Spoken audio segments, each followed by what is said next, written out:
Hi, beautiful souls. This is Sadhana. Welcome to my channel. I am carrying on with my deck collection series. I realize it's well past 2019. What I'm including in this series are decks that were in my collection up until the end of last year. So the decks that I have acquired since then are not going to be in this series, and I'm going to try to wind this up by the end of this month. This has been a really valuable experience for me.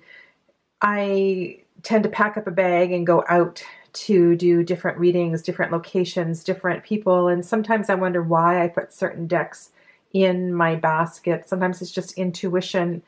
More often than not, I've just got the perfect deck in my basket for the right kind of reading. But just actually going through this exercise and pulling out every single deck in my collection and trying to understand what its strength is and where it really fits has been a really valuable exercise. And today we're going to look at decks that really bring into awareness the sense of diversity. And I know all of you who work with tarot decks, and when a new tarot deck comes out and it's not diverse, there's this sense of, well, can I actually use this or not? And I'm just going to share with you some of my thoughts about 10 different decks here today, and just about what I think of diversity in decks and how important or not important it is. We're going to start with the Numinous, the Urban, and New Era elements. And some of these decks, I believe this one you've already seen before in this series, but it fits really well into this particular topic. I think Eleanor, the creator, did a really good job, particularly in the court cards. I'm just going to move these ones out of the way. In showing a variety of cultures, and I don't know, it's just something really special about this deck. And I know there's a few issues with this deck that people have, and but today we're just going to kind of talk about diversity.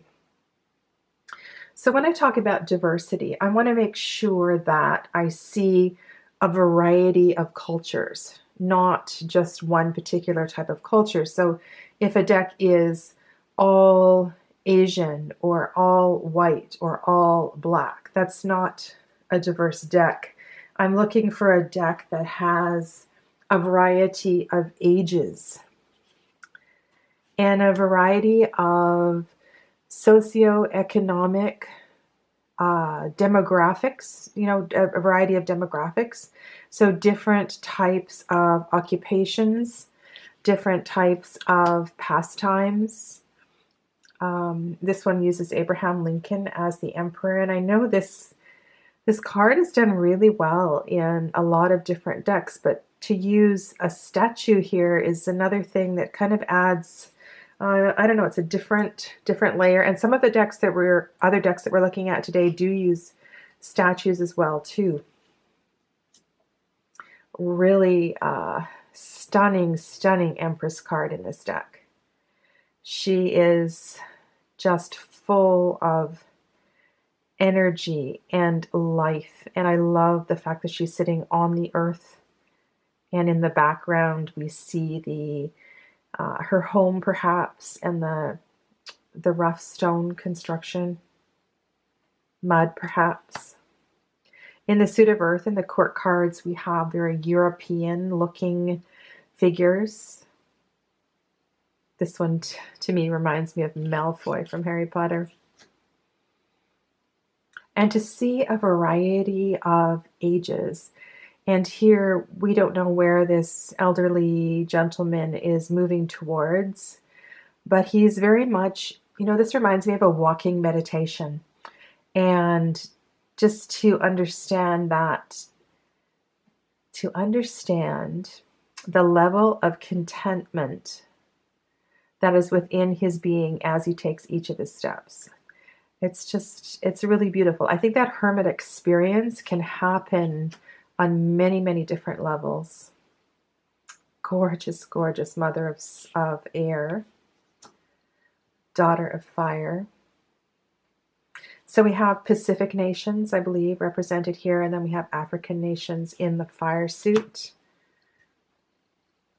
No, sorry. For air, we have different Asian countries, and for water, we have Pacific nations. So she was really kind of thorough in that. And so here is another example. So we have everything from Abraham Lincoln to a drug addict in this deck. And so we are looking at many different levels of culture in our society. And then this devil card, of course, is for some very challenging to look at, but very real. And she was very brave, I believe, in choosing some of the cards that she did. And when cards provoke conversation and provoke individual videos to certain cards, I think the creator's done a fabulous job. This is why I bought the deck, was for this Hierophant, to see the Dalai Lama here. And I know a few other creators have included on their Hierophant card multiple symbols of different types of spirituality. And she has also included that in this Hierophant card. Yeah, so this is the Urban Tarot. No, it's not. This is the new Era Elements Tarot by Eleanor Piper.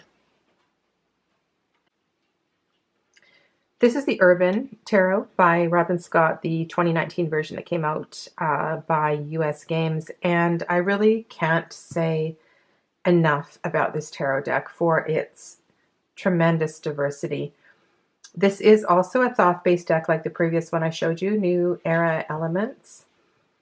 And but if you don't read Thoth, it's easy to read, even having that information.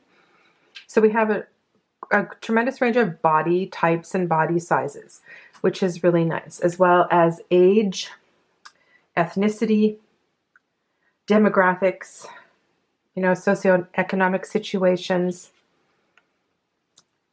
lots of different gender identifications. And one of the things I really love is, or I should say non-identifications, is the stories that Robin has built in the guidebook to build the meaning and the depth of each of the characters. And this one that she told for the Queen of Cups is really something. And so I appreciate her almost intimacy with the deck in sharing the private lives of people, of places, of experiences that she felt represented the major and minor arcana energies. Yeah.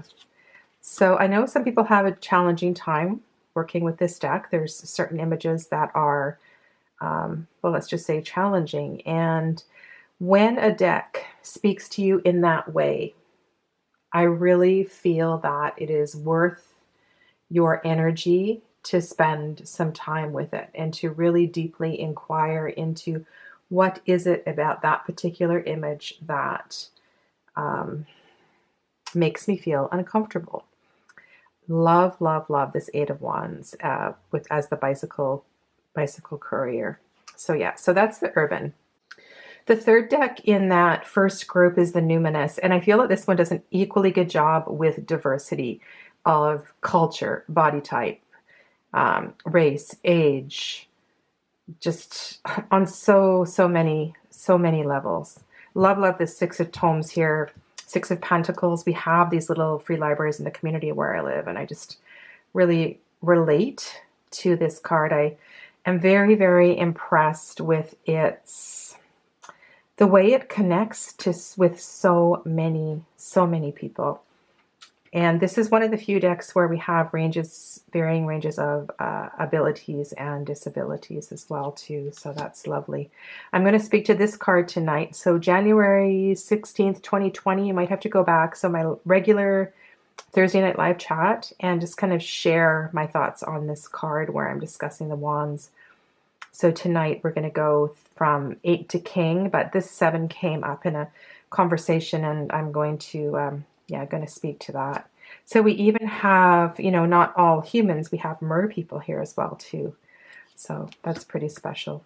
The mystical cards are very magical and mystical, and I completely relate to them. So if you lean towards, the magical and the metaphysical, you will love this deck.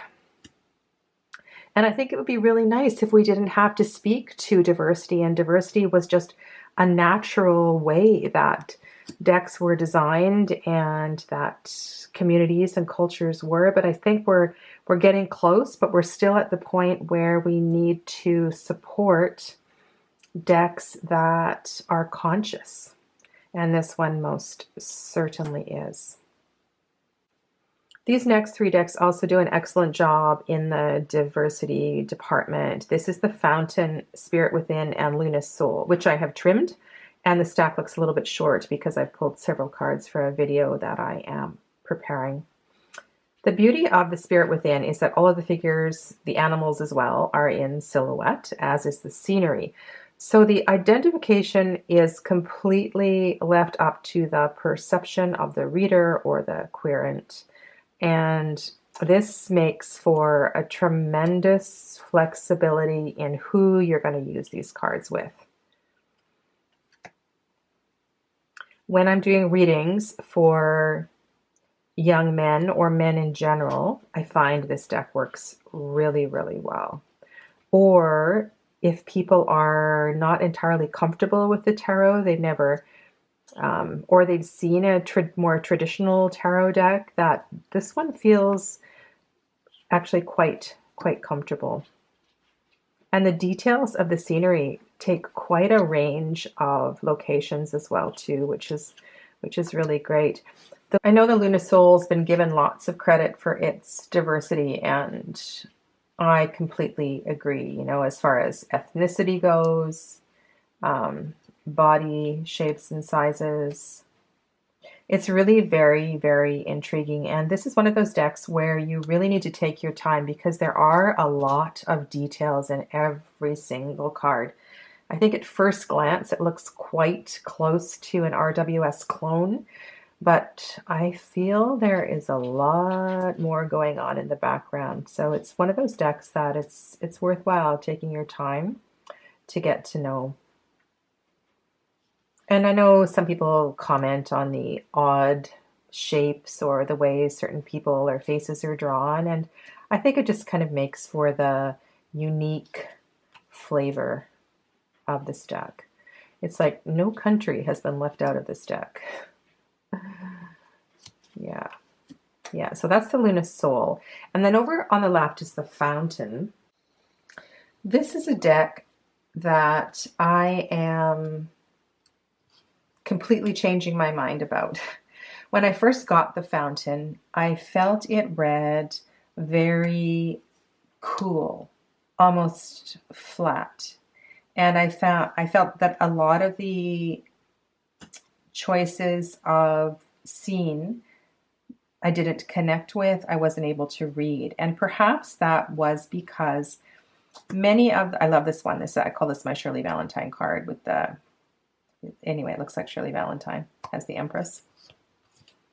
There's kind of a mist or a veil that hides or blocks or conceals a lot of the figures, and it's hard sometimes to see faces in full focus or to know exactly what the bodies are doing. And I think that kind of adds a depth to this deck. You could for sure use this with shadow work. And it's funny that I said this was a cool deck or felt it cool at first, because many of the figures in this deck are moving. They're not static. And so why would I say this is a cool deck when there's so much action?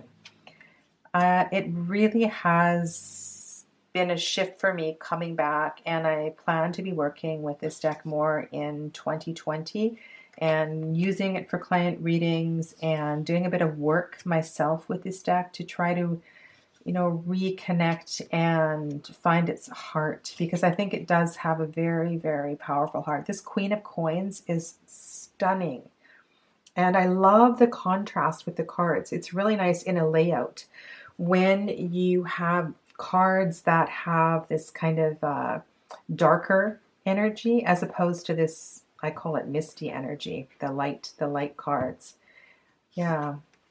So I'm going to say intrigued. I'm intrigued to revisit this deck and to use this with many, many different sorts of clients. So yeah, so that's the Fountain, Spirit Within, and Luna Soul. Here are two decks that do not fall short in the, what can I call it, decks that give me pause department. On the right is the Marielle, and on the left is the Slow. The thing I love about the Marielle is the diversity of cultural and mythology that is represented.